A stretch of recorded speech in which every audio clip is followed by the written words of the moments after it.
So many people in different parts of the world have said to me, I don't like criticizing your country.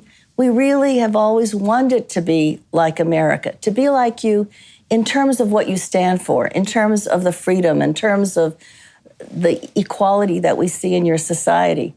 And when you don't practice it yourselves, you let us down. Hi, I'm Ian Bremmer, and welcome to the GZERO World Podcast. I'm host of the weekly show GZERO World on public television, and in this podcast, we share extended versions of the big interviews from that show.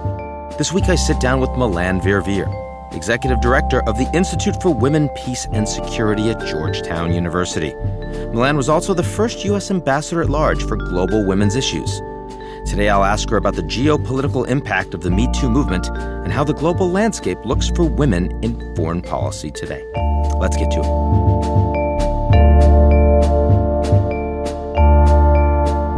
The GZERO World is brought to you by our founding sponsor, First Republic. First Republic, a private bank and wealth management company. Imagine a bank without teller lines, where your banker knows your name and its most prized currency is extraordinary client service. Hear directly from First Republic's clients by visiting firstrepublic.com.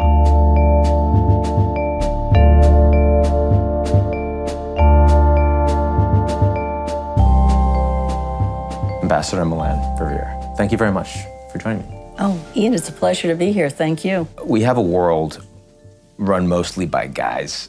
How would it be better if that weren't the case? I think it would be better in many ways. Not that women are better than men or men are better than women, but we would be tapping the experiences, the talents, the perspectives of all of our people.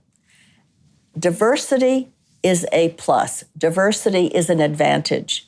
What we know today is that as women are included in the economies of our countries, those economies are far more competitive and prosperous.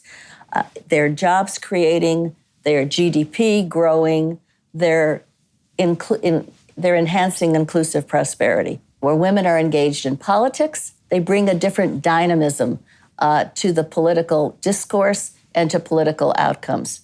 In our own country, we have so few women in our Congress comparatively in terms of percentages.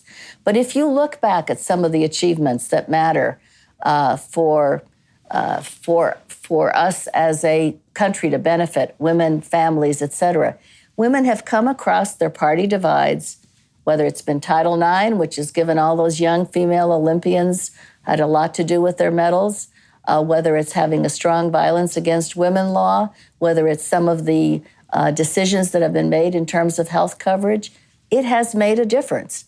And so I think we have to reach the point where we understand that progress for women is progress for society.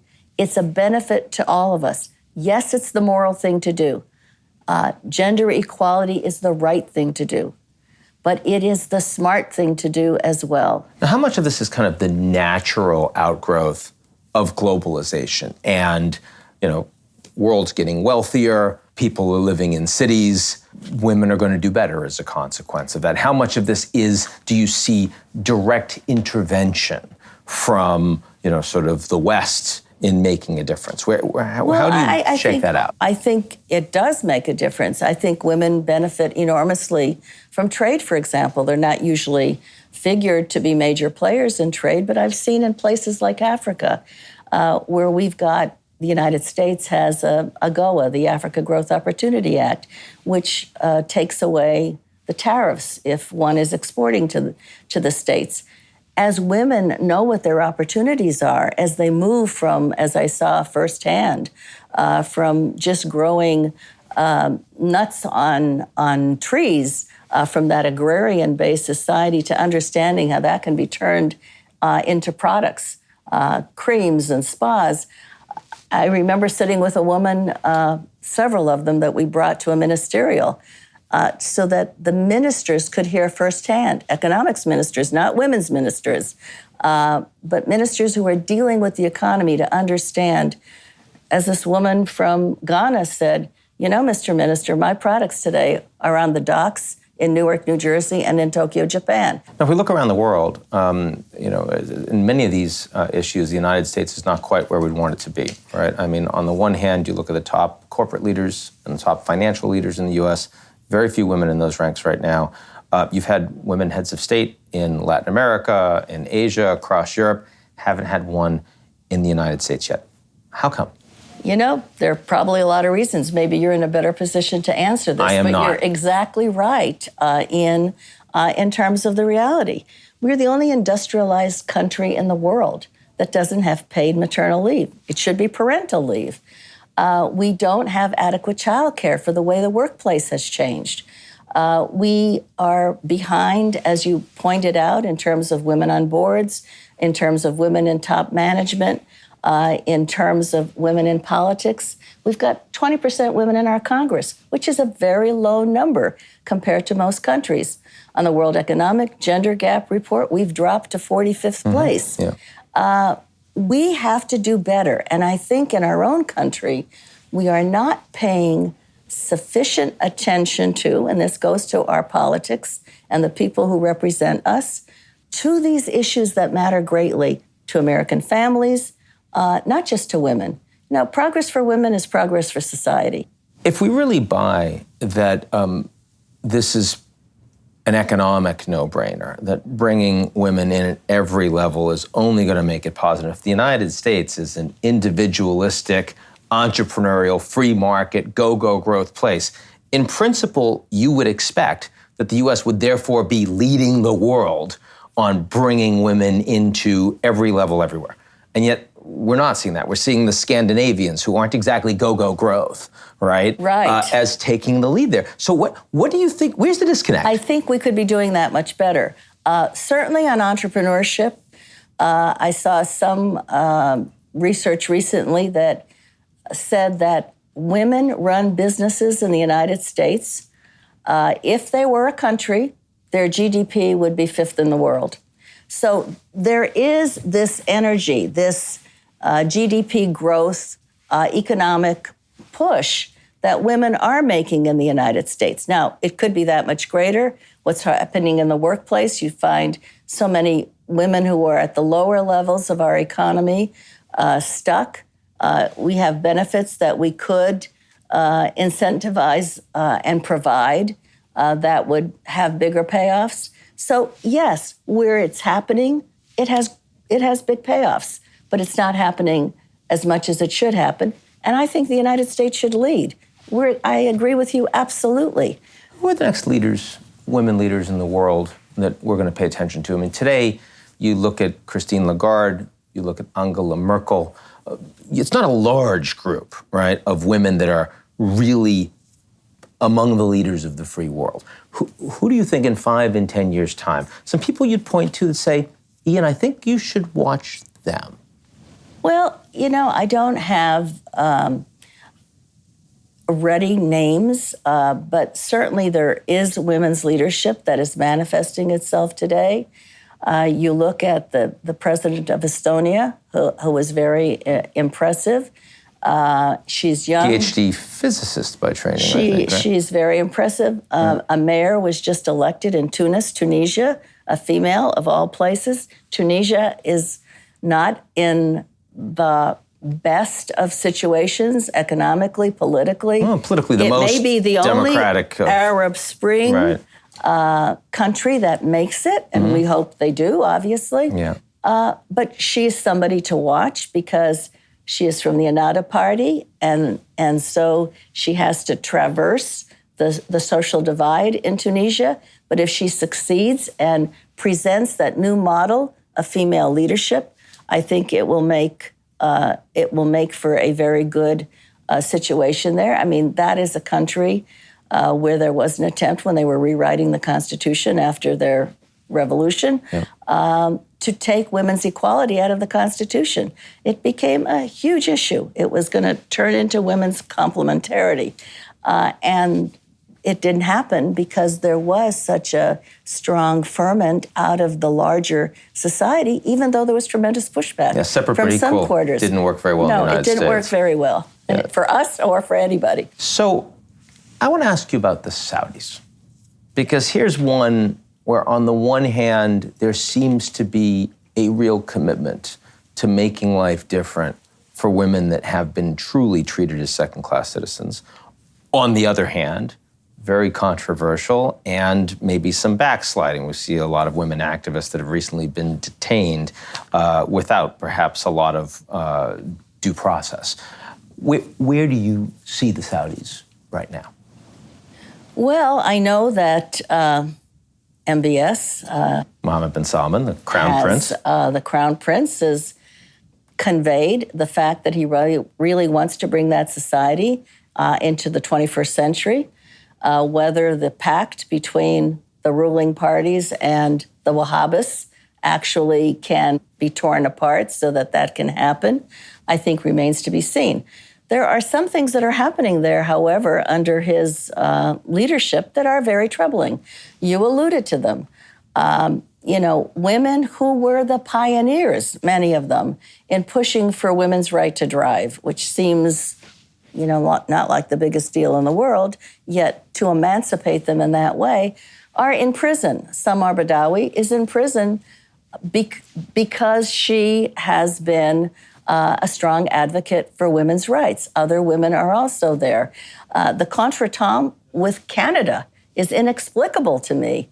Why he would be so taken aback in the ways that he has been in responding to a tweet from the foreign minister of Canada about human rights and women's rights, to create consequences about removing huge numbers of students from Canada, starting huge trade. I don't know if I should call it a war, the removal of their trade that has happened between the two countries. It's absurd. So maybe he saw that Trump was beating up on Canada. He just wanted to get on board. That's actually, I haven't thought about that, but maybe there's something to it. But at any hand, it's troubling because on the one hand, you want to root for reform. You want to really, and so many of the women in Saudi Arabia are incredibly talented, incredibly smart. The brilliant fathers who own the businesses have been passing them to their daughters, and despite inheritance laws, working things out so that they are the ones running the businesses. There's so much potential there. But I worry so much about these reactions that, what do they say? Do they say that, they're not going to get there? What does it say? I don't know. I think on the one hand, we want him to succeed in terms of reforms. I certainly do in terms of women's progress. On the other hand, I'm very worried about what's happened. There's clearly a push and pull. There has been international pressure. I guess bring this back to the U.S. for a second. Do you think, with all of Donald Trump's problems, challenges in his relations with women, has that had a meaningful impact in America's ability to make a difference, help to lead, change the world for women getting included in other economies? Well, I think the problem is with America's leadership and what we convey in terms of our diplomatic work, in terms of our political leadership. Are we standing up for human rights anywhere in the world? Maybe a statement here and there. But we have depleted and undone so much of that commitment that we have made over the years. We are only this great idea, the values that we espouse. So many people in different parts of the world have said to me, I don't like criticizing your country. We really have always wanted to be like America, to be like you in terms of what you stand for, in terms of the freedom, in terms of the equality that we see in your society. And when you don't practice it yourselves, you let us down. Well, I ask you that precisely because, on the one hand, America's ability to lead by example is clearly conflicted in that environment. On the other, the diplomats are still there, and they're doing their jobs. And America's still spending their money, and there's more humanitarian aid from the U.S. than anywhere else in the world, and the private sector, and the foundations, and all the rest. So I'm just wondering, you as someone who does travel all over the world, engaging in these issues, if you really want to kind of thread the needle on America as a force for change on these issues, you would say what? I would say America needs to do better. I would say that, you're right, our diplomats are still in place, but we have just left the Human Rights Council. Now, the Human Rights Council certainly has had its problems. Nobody argues with that. But the reality... So it's largely an Israel-Palestine argument that has Israel-Palestine, some other regionalism that's crept in, et cetera. But the reality is that's the place where so many human rights defenders come. That's the place that has issues before it today about some of the biggest violations in human rights.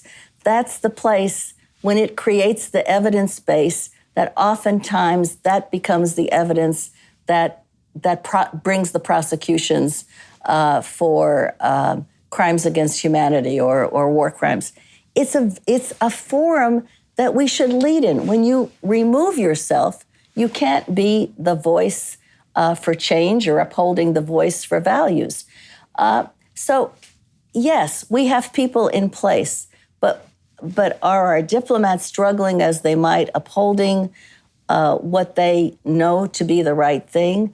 Some have resigned because they can't represent a government anymore that is contrary, or their view that it is so contrary to everything that we have espoused, or much of what we have espoused. So it's not a pretty picture. Melanne Verveer, thank you very much. Thank you, Ian. It's a pleasure. That's our show this week.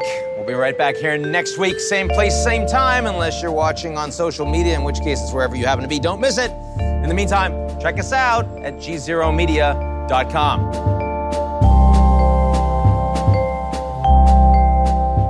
The GZERO World is brought to you by our founding sponsor, First Republic. First Republic, a private bank and wealth management company. Imagine a bank without teller lines, where your banker knows your name and its most prized currency is extraordinary client service. Hear directly from First Republic's clients by visiting firstrepublic.com.